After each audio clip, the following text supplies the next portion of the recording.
Following on my series on why rest is important, why I focus on rest, I think a lot of people underestimate the value and the importance of rest. I think they don't understand why Dad wants them in rest as much. I think a lot of people are trapped in doing, performing, working harder, focusing more, but do not really enter rest or do not put the importance into rest. And it's not their fault.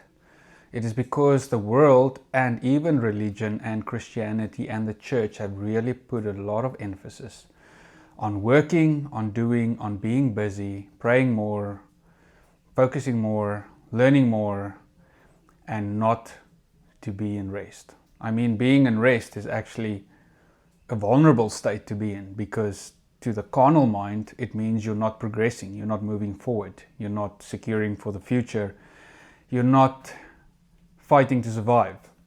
In religious sense, if you rest, you're not working on your holiness, you're not working to get closer to God, you're not working your way into heaven. So rest is a very vulnerable state for the subconscious mind and the heart, because it has been programmed to be anti-rest. It has been programmed that busyness is good for you. And I share this because I have went through this journey, my own personal experience. I've worked myself into exhaustion, into death, into basically death of my health, death of my relationships, death of my hope, death of my future. And I came to a point where I had nothing left, and then only I really was forced to understand the importance of rest. And Dad really showed me, or God really showed me, what rest means. And this is why I'm giving this to you. Again, this is my experience, and I'm giving this to you so that you don't have to get to the end of the road like I was.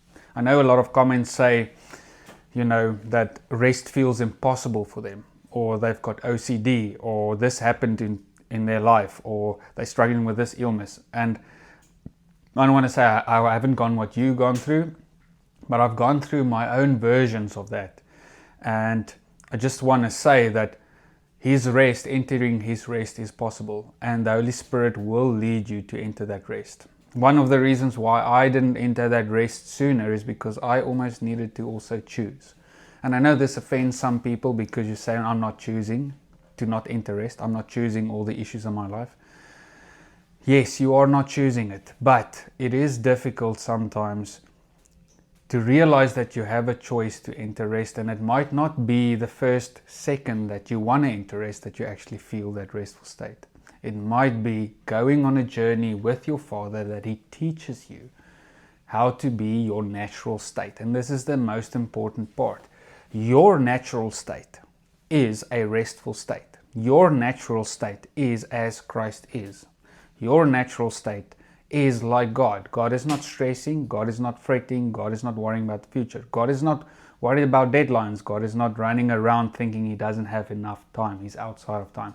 That is your natural state.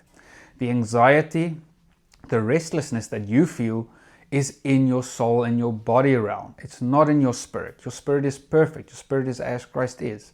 If you look at what Christ is now, seated at the right hand of the Father, far above, said we are seated with Christ in heavenly places, that is where you are.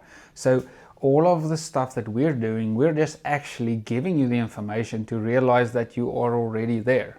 And I'm going to make it practical, because sometimes if you're like me, I needed something practical and almost science-based for Dad to say, listen, here is the science. Because I have an engineering background, I like to understand things. Rest is important. Here's the proof. Now, will you trust my word? Now, the best way is to only trust His word without any evidence. Please do that. If you're like that, if you have childlike faith like that, please do that. If you struggle with that, you're like me, then these type of things might help. The one thing I want to discuss today, so last time I spoke about brain and heart coherence, and you actually creating that sort of armor around you if you just enter rest. You don't have to do anything. You just enter your natural state, which rest, and that happens. I want to explain how rest impacts your body and how survival impacts your body. So let's keep it to the body. If you feel threatened by something, like there's someone attacking you, running towards you and attacking you, your body will use its all of its energy to your extremities, deploy it to your extremities, because you need to fight off that danger, or you need to run away, or you need to go hide somewhere. So you basically take the energy from your internal organs, from the functioning parts of your body, growth and repair of your cells, digestive systems, heart, liver, and you basically push it to the extremities because you need the energy there, because you need to fight. That isn't a bad thing. If we're designed that way, that should last for a couple of minutes up to half an hour.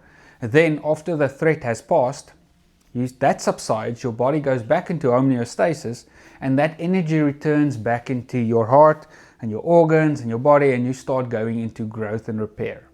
So you realize I have two states here. You've got either survival mode, which is fear, or growth and repair, which is love. Now, it says, those who fear have not been perfected in love. And I also basically what I want to tell you about this is, you are love. You are as your Father is. So it doesn't mean that you don't have love or God is not loving you. It means that you just need a revelation or realization of His love. And I think that's a big portion why Jesus came, is to show us the Father's heart, and that He is love and that He loves us, so that we can accept that love, and then we can be renewed in the love. And then so the thing here to do is not to fight fear. It's not to try and become fearless. It's to be perfected in love. It's to realize how much God loves you, how much your Father loves you, how much Jesus loves you, how much the Holy Spirit loves you. Christian, non-Christian, whoever, every single person on this earth is loved by their Father, which is God. We're all the children of God, and He used Jesus to show us that. So we're not fighting fear, we're embracing the revelation of love, where we already are. It says, neither height nor depth nor anything in all creation can separate us from the love of God. It is impossible. He loves you. He is in you. In fact, He is in you. If you want a proof of how close God is, He is in you. He's not far from you. Literally, like if he had to give you evidence that He'll never leave you, He'll say, listen, I'm not going to give you a piece of paper. I'm not going to make even just a promise. I'm going to reside in you. I'm going to make your spirit one with mine. So that is your proof. It's impossible. You can't separate me from you. You can't see me without seeing you, and you can't see you without seeing me. And that is the truth of the gospel. We've been told a lie of separation. Separation creates fear. So the one part is reconciliation and unity, which is the love of God, and you're in that love. The other part is separation and fear. So there's reconciliation and there's separation and fear. Now separation creates fear because of that distance. God is over there. Religion told me God is over there, or God is in heaven, or I am not there yet. So there is a gap. And that gap is the biggest issue in our lives. Because we believe there's a gap, there's uncertainty, and therefore we need to fend for ourselves. We need to go into survival mode because we need to survive that gap. And survival mode is the whole essence of fear. We enter survival mode because we do not know how much we are loved. For years, I was on the fear side trying to do stuff for God, but I felt that gap. And that basically nearly killed me. I was at the point where I was either going to die or I was going to do it myself. And I tried to be fearless. I tried to have more faith. I tried to stir up the faith. I tried to believe more. But none of that stuff really helped, because I didn't have a revelation of this unity fully. I didn't have an understanding of how much my Father loves me and that He sees me as Christ. He doesn't see me as a sinner, useless son that's still separated and I need to work myself back to Him. I didn't know that He sees me as righteous as Christ, that if He looks at Christ, He can't distinguish between Christ and me, and I'm fully accepted in the Beloved. I'm fully accepted in His house. Because I didn't understand that, I was constantly living this Christian life of fear, and And this is also sort of the Christian desert of doom. If you don't know there's a God that hates you, according to religion, and wants to send you to hell, you actually live a more peaceful life. But as soon as you get into religion, you now know there's a God. You know now you've sinned and you failed Him. You know now that you're actually useless. You know now that compared to Him, you're not worthy. That is the worst place to be. That's like a perpetual 80-year state of not feeling worthy, not feeling good enough, not feeling loved. Now, if any of you have children or any of you are married, you would know what I'm speaking about. What is the worst place for your partner to be in, insecure in the relationship? What is the worst place for them to live in, and almost the best predictor of them, for them to act out? That is when they feel unworthy. That's when they feel unloved, when they feel not good enough.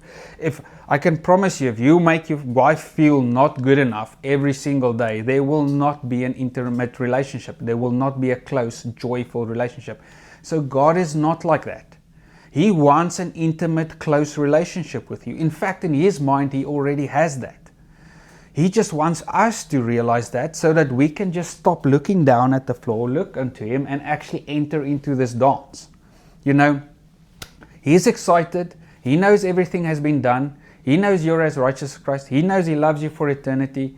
He knows He sees you as without spot and blemish. He just wants you to realize that it's now your reality, and you can also enjoy that benefit. And then when both parties realize this, then it's just a beautiful dance. It's a beautiful life, and you enjoy the small things in everyday life and relationship with your Father. Now, what is important to notice is your dad's heart. Now, Jesus came to show us God's heart. He said, I am the express image of the Father. This unseen God, this one you call by a bunch of names, I call Him Abba. And I'm going to show what this Abba is like. And Jesus healed. Jesus never made someone sick. Jesus never took something away from someone. Jesus never harmed someone. Jesus actually gave life. So Jesus is pro-life. He was pro-life. He was pro-vitality. He even raised people from the dead. So He is anti-death and He is pro-life. Now, if you want to know what the Father is like, He is pro-life and He is anti-death.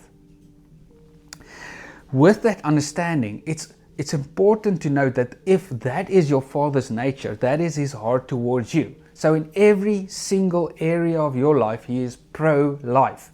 He is pro-health. And He is anti-death. He is anti-stuff stealing from you. He's anti-stuff taking away from you. He's anti-stuff that's ruining your joy. He's anti that stuff, and He is pro-life. Now, I know we struggle with stuff, and you're going to say there's areas in my life, if God is like that, why do I experience those type of things? And I want to take you on a journey of how I have come to understand it. And maybe just to soften your heart. Like, if you soften your heart, Dad might show you something about Himself that would, just that revelation, just that word from Him would break off a lot of chains in your life. But if you're like me, because you've suffered so much with illness, with lack, with poverty, with relationship issues, at a point your heart becomes hardened and you don't even believe that God is that good or is pro-life. And if He's pro-life, you don't trust Him.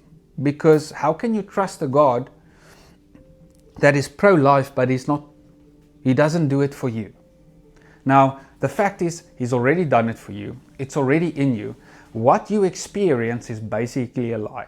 And this is what I want to tackle. So we always start from the vantage point that God has already done this. You are already one with Him. And we're just taking away the veil. We're just lifting the veil. And the more we see, the more the stuff will happen. For years, I was praying to God for a healing. And sometimes that happened. I was asking other people to heal me, and sometimes that happened. But you know what? At a certain point in my life, I collapsed. I collapsed in the street while I was walking to a coffee shop because my body gave out. And I was angry at God. And then after that, before that, I've been asking God to help me in my situation, to heal me. And at a certain point, he told me, listen, I want you to exit the desert. And this might be a difficult thing to hear, but he told me, like, I want to address the root cause here. You are living in fear every single day. So you're living like an orphan, separated from my love in your own mind, and you wanting a handout every single day. You're wanting a mercy gift every single day. And I will give it, and I've been giving it. But that won't solve the problem. That means for the rest of the 80 years, let's say if you live 80 years, 120 years, even 500 years, you will perpetually live in that fearful state, in that anxiety state, and you will ask for a mercy gift, and you'll never be at peace, you'll never be at rest, you'll never enjoy life, and you will basically choke the life that is already in you. So he said, I want you to enter rest. I'm going to force you to enter rest, actually. So then he told me to go to this doctor. That doctor had one look at me, phoned another doctor, said, I want you to see him right now, cancel everything. Went to that doctor phoned, looked at me, he said, give me your employer's number, phoned the employer's number and said, with immediate effect, he's not going to even put his laptop up to finish his emails. He is booked up for 4 weeks. Immediate effect. So then, instead of me just getting this healing every time in a fearful state, like a handout, Dad said, no, I am going to give you rest. I'm actually going to force you into rest. It was a very difficult time for me because now I needed to go and rest. And I thought my whole future is gone with, because I worked in management consulting for one of the big 4 firms. Our whole culture is driven on excellence and performance and outperforming everyone. And we need to be at clients, and we need to be at the top of our game, and we need to understand everything, and we need to fly to different locations, and we need to work out of office, and we need to work long hours. That was what success was like in my game. So for me, one, giving that employer the impression that I can't handle the pressure was career suicide. And then secondly, me needing to sort of admit that I need to enter that rest and not work on my future meant that I might not have a good future. So actually the first part of that restful state was very fearful, because I was confronted with all the lies that I kept on believing in this fearful state, waiting for that handouts for God, not realizing that stuff is ruling my life. So in that period of rest, Dad started telling me how important rest is. I fought him for it, and this is why he gave me evidence. Now, back to the example of your body. So, I was constantly sick. I lived on so many pills a day at that stage as well. I struggled with sleeping, I struggled with eating right, I struggled with exercise, I struggled with fatigue, and I didn't understand that rest would basically solve all of that. So, in the same way that I said, entering rest takes away all of the energy and resources, not away everything, but from your extremities, and it goes into nourishing your body and your normal function of your body. And that creates, a place for repair, cellular repair, for your hormones to balance, for the right chemicals to produce, for your immune system to be built up, for your digestive system to start working well. All of that stuff started happening for me by me just entering rest. But I struggled to enter that rest without this knowledge of what I'm telling you now, because what happened was, that was a forced rest. I started understanding these concepts, and I realized, hey, I'm literally living in a survival mode 24/7. Like the example I gave in the beginning, if something is attacking you, you go into survival, you run, fight, hide, and you switch it off. What we do in today's society, we stay in that survival mode, so we never switch it off. So imagine now you've got a house and everything works well in the house and there's no problems, and you use all of your resources to furnish it well, that it works for you. You've got a working kitchen, you've got a working fridge, you've got a working geyser, the central heating's working, and the family is joyful and safe in there, because you spend all of your monthly income making sure that the house is well provided for. Now, somewhere there's an outside threat coming.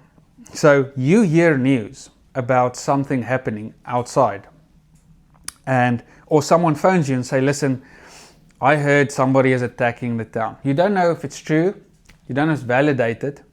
So now you go into survival mode because of that news. So what you do is you take all the money that you spent in making sure that everything works in the house, the heating's there, the water's flowing, the geysers work, the bathrooms work. You take all of that money and you start spending it on security. You start building walls, you start building security, you're putting up security cameras, you start paying the security guard outside the house.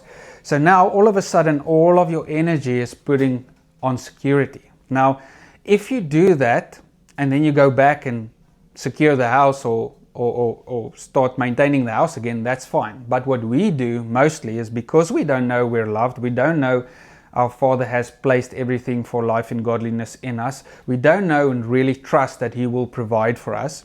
We feel alone, so we need to protect our border. So what we do is we spend that security, all of our resources on that security for 8 months, 10 months, 2 years, 3 years, 5 years.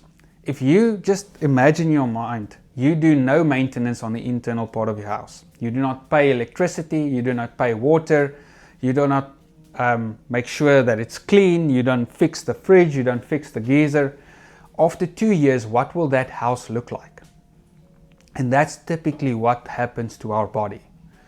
Because we're in survival, we're spending all of this energy outside on security, and we're not spending it to maintain normal function in our body. So just even on a body level, and you if you've watched my stuff, you know I always speak that there's a spirit, soul, body level as I explain it. Dad wants to help you in all levels. Now, depending where you are at, where I was for a long time, I was at the body level, and sometimes I fluctuate back into body level. There's no condemnation. But in body level, that's what He said to me. Like, my son, you don't even have capacity at this moment because you're so in survival mode to even understand the higher truth of where you are and what you are, which I want you to know. But I just want you to realize that you are spending all of your energy on the security, on survival mode. You're not spending any of that on the internal functions of your body and your vitality and your immune system. And that is why, you feel like you're constantly sick, you're constantly depleted, and then, I needed to ask the Holy Spirit what to do to enter that rest. And like I said in the previous video, those said labor therefore to enter that rest. Fear lest you do not enter that rest. So that is why rest is so important. So just me accepting that rest and starting to appropriate rest in my life started to solve a lot of things that I was praying for and that I needed a mercy handout every single day for. And then I transformed from living on a day-to-day survival basis with your mercies are nice every day to I live in the promised land flowing with milk and honey, and the milk and honey was peace and health and joy. And it wasn't that it was given to me, it wasn't that it was not mine, it wasn't that I was working for it. Like it says, you don't labor for the healing, you don't labor for the blessing, you don't labor for the breakthrough. That's already yours. You labor to enter rest. That should almost be your only focus, is to enter that rest. And your rest is a lot of things, and I will cover it over a couple of videos. It could be daily renewing your mind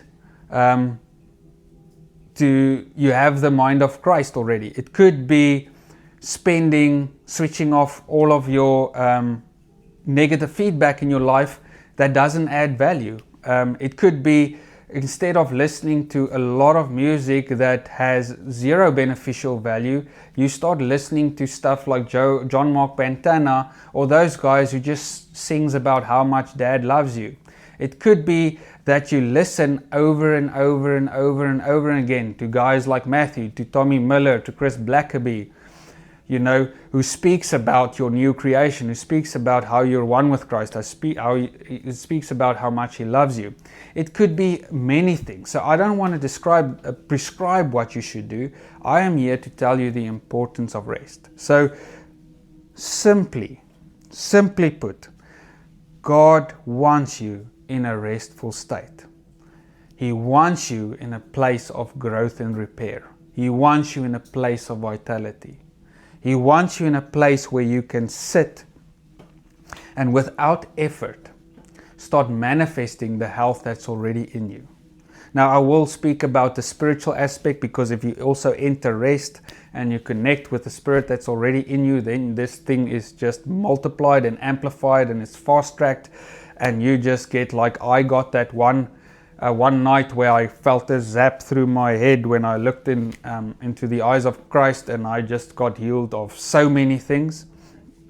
That is also there. But my first rodeo with this was me actually having to rest for 4 weeks, where I needed to realize I needed to give over all of my anxieties.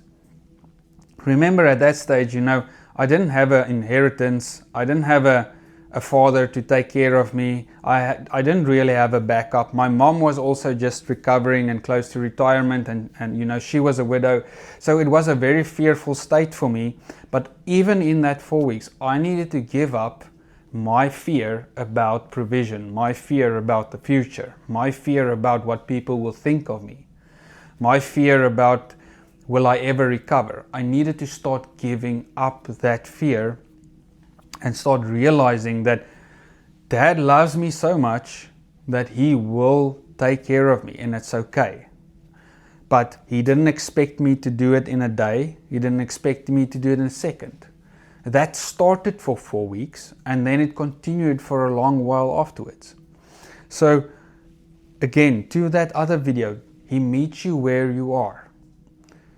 He is personal. So if you're at the stage where you feel you can't even connect, you can't even pray for healing anymore, you're desperate, you don't know where to turn, maybe he's also just telling you, hey, just lift up your head, hey, just enter rest with me. Hey, don't worry about that stuff right now. I will take care of it, but first enter rest.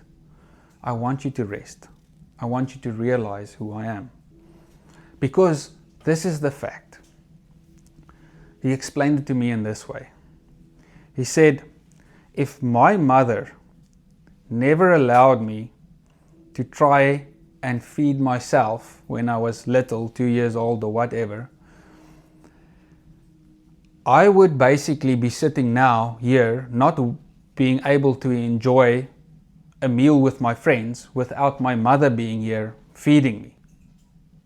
So the fact that she stopped spoon feeding me, literally, was not the fact that she doesn't love me or doesn't want to do it anymore. I'm sure she actually missed those days because I was a lot cuter and probably a lot funnier and a lot less trouble. But it was because she wanted me to be able to have a life of my own, to live fully on my own.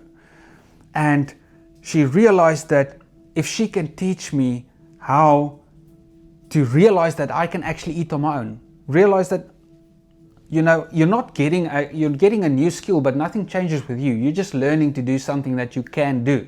You're just learning that skill. If she didn't do that, I wouldn't have a full life, enjoy the life to the fullest of me being free and doing what I want. And that is the same way Dad explained it to me for entering rest. If he continued me to keep me in the desert, where I sit there day in, day out, and I pray for manna, and I just hope manna comes, and I just hope the fire column comes, and I just hope the water comes for today, and every day is just that day, I would never be in a place where I say, listen, I feel free, I feel abundant, I feel my Father backs me, I feel I can go live life, I feel I can go help people, I feel I can go preach the gospel, I feel I can go pursue the dreams that you put in my heart, I feel like I can expand because you are a God of expansion. I would have never felt that way because I would always be just surviving day to day to day to day. So Dad wants you in that place of rest so that you can live out Christ on your own. Christ is in you so that you can live it on your own. You can have the full benefits of it and you can just enjoy it. Like now I go visit my mother and we have a lot of fun and we sit around the table and we talk and we laugh, and I eat her good food. And that's it. Now you can have that relationship. But imagine a situation where I couldn't do that and she needed to feed me when I get there still, and I was sort of dependent on that type of relationship day to day to day. Now it's free, now it's open, and everything has its phases and everything has its time. So Dad takes us from complete survival, separation, to starting to enter rest, giving us mercy, mercy, mercy, and then realizing that we can receive by grace. He's not just even giving us mercy gifts, He's giving us grace. It doesn't really matter, it's unconditional. To realizing we're actually in the promised land where it's flowing with milk and honey and we can partake every single day. So yeah, this is again just an explanation of the importance of rest and why God wants you to rest and how it has changed my life. This is one of the single most important things I have learned. Apart from the mystical stuff, apart from the awesome stuff I've experienced, apart from all the revelations about who I am, this is one of the biggest ones. It's just the simple thing of entering rest. And that's why it says on my YouTube channel, rest and reign. I believe you first enter rest, then you reign. You don't chase reigning without resting, because then eventually you will either kill something like a relationship, like an opportunity, like a good family, or you just kill yourself either through burnout, through decay, through depression, through anxiety, whatever it is. And that's not Dad's will for you. Dad's will for you is rest, and out of rest, flourish.